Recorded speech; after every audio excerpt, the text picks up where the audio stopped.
I'd like to go out and start building a mansion or building that heliport. Not owning it, but having the job to build it. It's not the rich people that are wrong. It's the government kowtowing to the rich people and kowtowing to the criminal unions. That's the problem. We should just enforce the laws that are already on the books. I don't care if somebody has a yacht. I'd like to start building a yacht and put in a new sound system and install new new radar systems for it. The more money that's being put out there, the more jobs we can have in America. That's the whole idea. It's not just the rich people. It's whether they're being criminals or not. For that yacht? Are you willing to step on other people's backs for that yacht? That's the difference. Enforce the laws that are already on the books. What do we want out of the American dream? What do I want? Well, no, if you can earn it, you should have that mansion, whatever, you know. I think people inherently aren't wicked, most of us at least. The evil scum kind of rise to the top. It's like power by these institutions that we have, these governments and the NGOs and the rest. They kind of act as bait for the evil to go right to them. And people couldn't take away your rights. People couldn't have that power over you if those institutions aren't given that power in the first place. So we need to, as individuals, assert our individual rights. That's exactly right. And now we have the opportunity to remind the government. And now if individually, through your own efforts, you acquire wealth to the point where you can you build your mansion, God bless you. So be it. But, don't... Now we have the opportunity to remind the government they work for us. They don't work for corrupt people, and they don't work for the unions. If the unions are so good, then why is Detroit suffering? Why am I spending $150 an hour to have somebody sitting in the assembly line in Detroit spinning on lug nuts? I've been saying for years, $80 an hour they get for spinning on lug nuts. No, they're getting $150 an hour because of these legacy funds, and they're getting laid off, and they still get 100% pay and health care. We got to start competing, get smart, and start competing worldwide. And the free markets instead of freeloaders. That makes a lot of sense. A certain forefather said something like, this system will never work. It's not for a non-moral people. This system is only for a moral people, And aside from morals, it's your personal wants. What do you want? What's your American dream? Top of the line. What do you want out of this country? Honestly, I just want to be able to go about my daily life, not have to worry about people watching my back, looking at cameras, the cops following me down the road because I'm part of a group like this. I want to be able to just earn a decent living, provide for my family, go out, spend a few bucks at the bar, have a good night. I want to be able to actually watch the news and actually have viable information come to me rather than being twisted by some corporate scandal and money coming in from the left and from the right. And, I don't know. I'm fed up with trying to fight the system to earn a living and have a peaceful life. What are some solutions? One term. One term could be one solution. Okay, so solutions to the what do you even call it?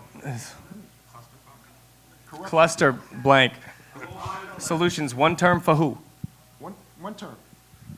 Where's a good way to get rid of the corruption in the system? Bring on a politician now, he's elected, and he spends his whole term trying to get reelected and doing the handshake, passing the bills. Who's going to get the biggest contract? You sure one term doesn't solve that? One term will solve that. Erase corruption from the equation, and you won't have to spend your whole first term trying to get elected for your second one. There's a lot of qualified people sitting at this table right now. We could have a little debate on public access. We could run off, and we the people out there, could say, okay, well, these two guys had the most eloquent answers, and they seem to be the most passionate. Okay, town council. The town council could run off. It'd be just like a debate, like a sporting event or something like that, or chess games, playoffs. That is government pure. You don't have to change the Constitution. That's my rule book right here. You don't have to change anything. You just erase corruption. Once you've served in town council, one term, you can move up or you move out. That's it. There's a lot of people, there's a lot of kids right out of high school that are a lot more qualified and a lot less connected. And the same thing, yes, there's a lot more good people than there are bad people. Probably around 300 to 1, I'd reckon. That's why the Second Amendment works so well. And it's worked so well in so many different countries. Once they take the guns away, That's when the government can take over. If Our, everybody had a gun, you have a 1 out of 300 ratio. All these mass shootings, don't you think the secretaries or the receptionists, if their rights weren't infringed in the Second Amendment, that they could have protected themselves and their co-workers and loved ones? So you're saying one term for office at all levels could solve All the levels. problem? Why not? Why not? It erases corruption. And the other thing is, whoever said the most qualified is the richest? Why not just enforce the laws that are on the books about getting rid of corruption? You don't need money to get elected. You could do this right on public TV. You could Does do this. anyone else think that term limits is going to curb some of this corruption? And could you imagine having, right, thank you, yep. And could you imagine having, running off to governor? Mayors could run off for governors, and all the governors could show that they could stand up to the corrupt unions and corruption, and then having 50 choices to choose from that have already proved themselves at all these different stages and all these places, 50 different states around the country, having 50 different choices to vote for president. That's a marvelous thing, and you don't even have to change anything but the stupid electoral votes that are going to be changed now anyways. Randy, what happens when you get a guy you like? A lot of people like Ron Paul, for example. Good question. What if he Ron gets in Paul, there? yes. Do you really want to force that congressman out after one term? Or do You know how wanna many keep him qualified there? people that have the same values and the same views and could stand up to corruption that are standing right behind them? What about these kids right out of high school? How much better they would be, and even the people sitting around here, how much more qualified they are to stay up to the State House and start analyzing these bills and comparing them to the rule book right here. There's a lot of qualified people that show up here on Monday nights. I don't care if it's a 17-year-old kid out of high school. You analyze what they have to say, and you respect them on their values. I definitely agree there should be term limits. I don't know if I would constrict it to one term, but I mean, I definitely agree in term limits. I mean, somebody like Patrick Kennedy should not be in office for life.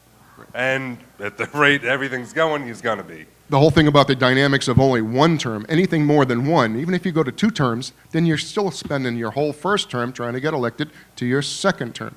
If you go 1 term, it erases corruption from the equation. Affirmative action, maybe people should have a, not affirmative action, voter initiative. So should everybody have a confidence vote in that representative? They don't get over 50%, they get kicked out 1 term? Yeah, that's a good point. Why not have 1 person, 1 vote? Yeah. The same thing with all this electoral vote and then taking over the census to make it sway the way you want it to sway. 1 person, 1 vote. What's wrong with that? Personally, I'm pretty sick of looking to government to solve any of my problems in general. And even so, what we're talking about right now, how about just non-compliance, a little bit of integrity, and an educated jury. That I think that so education and just I mean we could try non-compliance, peaceful non-compliance, and letting them know that I'm armed, and if you come try to hurt me or my family, you're gonna get hurt. But peaceful, to the bitter end. But at that point, it gets ugly. At that point, it gets damn ugly, right? I was working. Yeah. These guys weren't slouches. That's why they wrote that in there. It's not Yeah. Their Second Amendment's not to say you can go hunting anytime you want. The Second Amendment's there to protect you from big government taking over. And we know this in history. We know what happened in Russia. We know what happened in China. And 12 other places in our recent history? Yeah, and I asked Patrick Lynch about the Second Amendment. You know what Patrick Lynch had to say about the Second Amendment? He said global warming's a bigger issue than gun rights. Well, that's, that's called malfeasance. Yeah. That's malfeasance. That's being a traitor. Tell it to him. Stick a camera in his face. That's what we try to do at We Are Change, and then let the world see it. I think that term limits would definitely make a big difference. It would definitely not root out all corruption, but it would make a much more level playing field. Knowing that they only had 1 term and had to get out after that point, they'd either have to make a whole lot of money real quick, or they'd have to do their jobs, one or the other. That's exactly right. And the truth